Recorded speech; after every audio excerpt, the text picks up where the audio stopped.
Okay, this is going to be my last video through the weekend.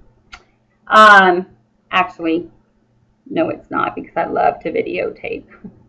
But actually, this is just a little briefing to take away some of that seriousness from the last one. And this really is just to dedicate this next song to the CPS caseworker, Jennifer Fulbright, who came into my home on February 1st and shook my hand and stated that she didn't see any signs of abuse or neglect at the school, and that she shook my hand and stated Friday afternoon,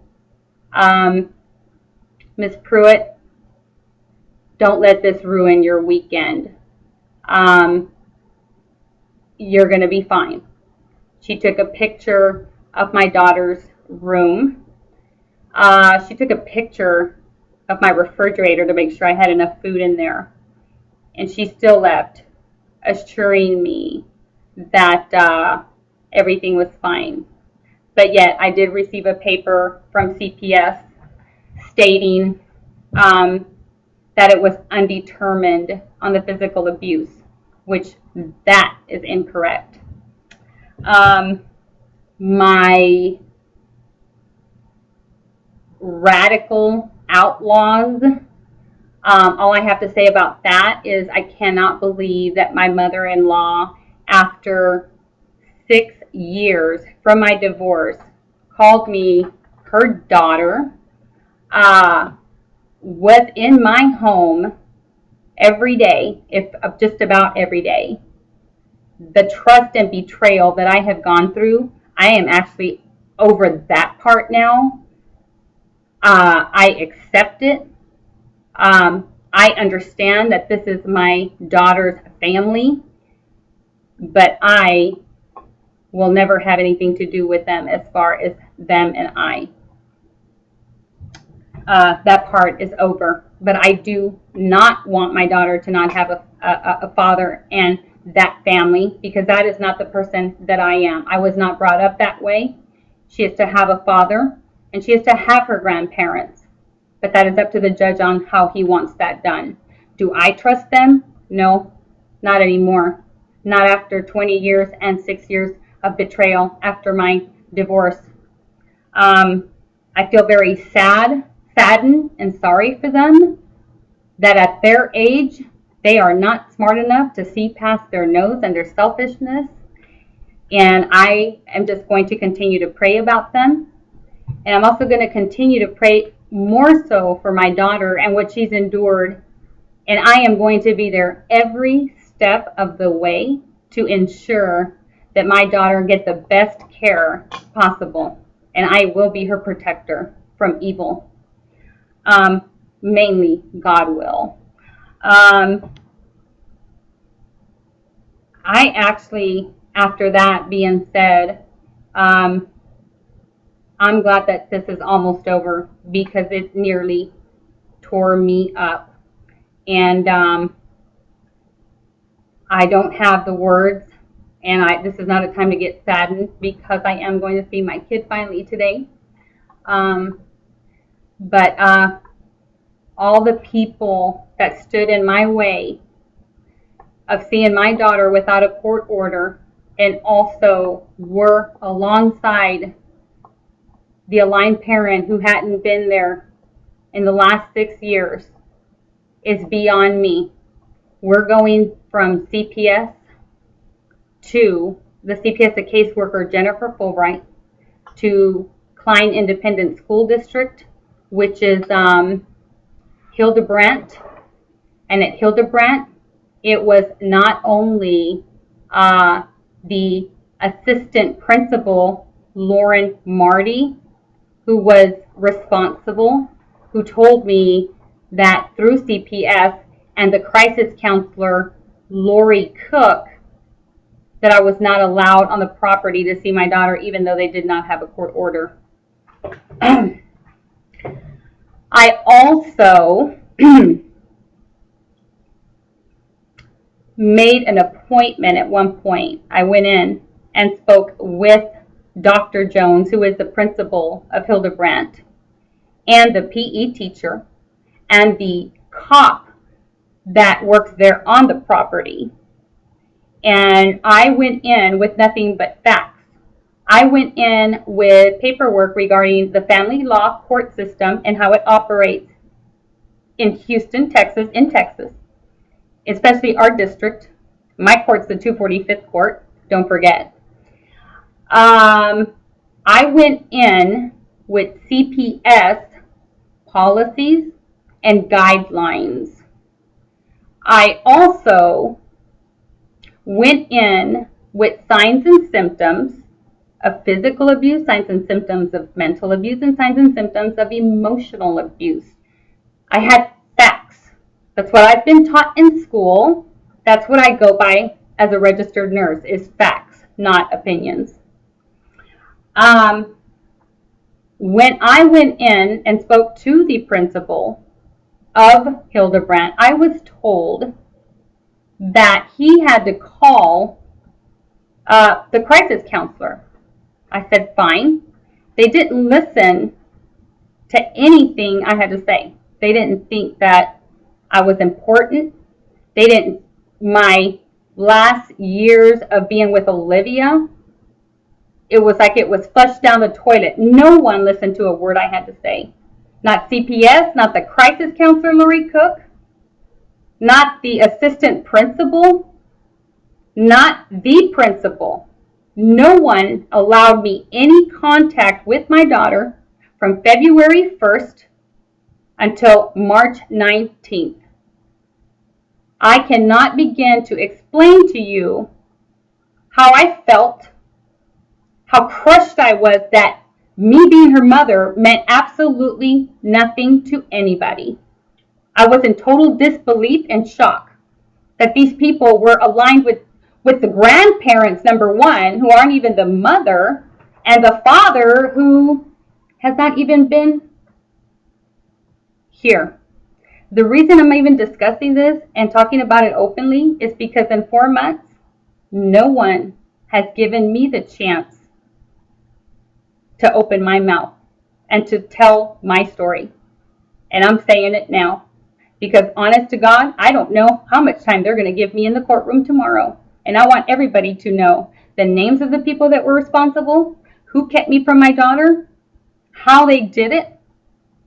I even had somebody from the school that went as far as to call me on my cell phone while I was like 15 minutes away, not even at the school, and told me, Miss Pruitt, do not come on school grounds or we will call the police and have you arrested, is what I was told. There was never any court order. I was told by CPS initially when they were going to take my daughter along, they were sitting alongside my ex, saying that they had to put my daughter with the grandparents because of the letter that she wrote claiming abuse on me. And they told me that they weren't going to give her back to me unless I did the counseling.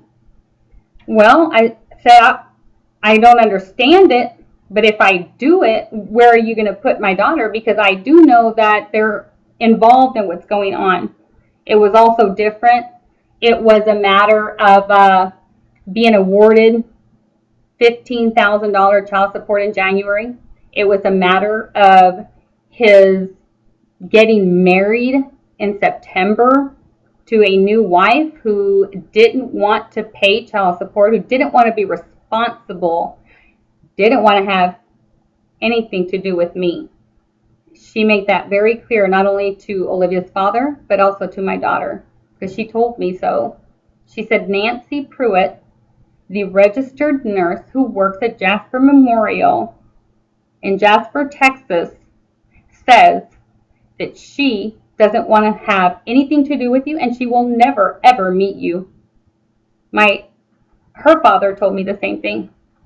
My daughter had just turned 12 in September as well. My ex-outlaw mother also had been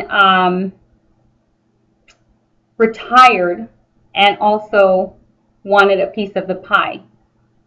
Her father's never wanted custody. I have told the courts that. I have told my attorney that. I have known this story since it happened. If you all go back into my Facebook web pages, you will find that I had parental alienation syndrome pegged from the beginning. And you ask why? Because thank you, God, thank you, the Lord. Through education, I was actually able to go in and do the research myself and understand what was going on. But guess what?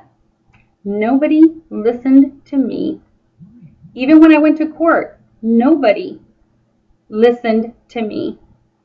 And now, 4 months, how much mental abuse, emotional abuse do you think my daughter's endured? And how much work do I have ahead of me?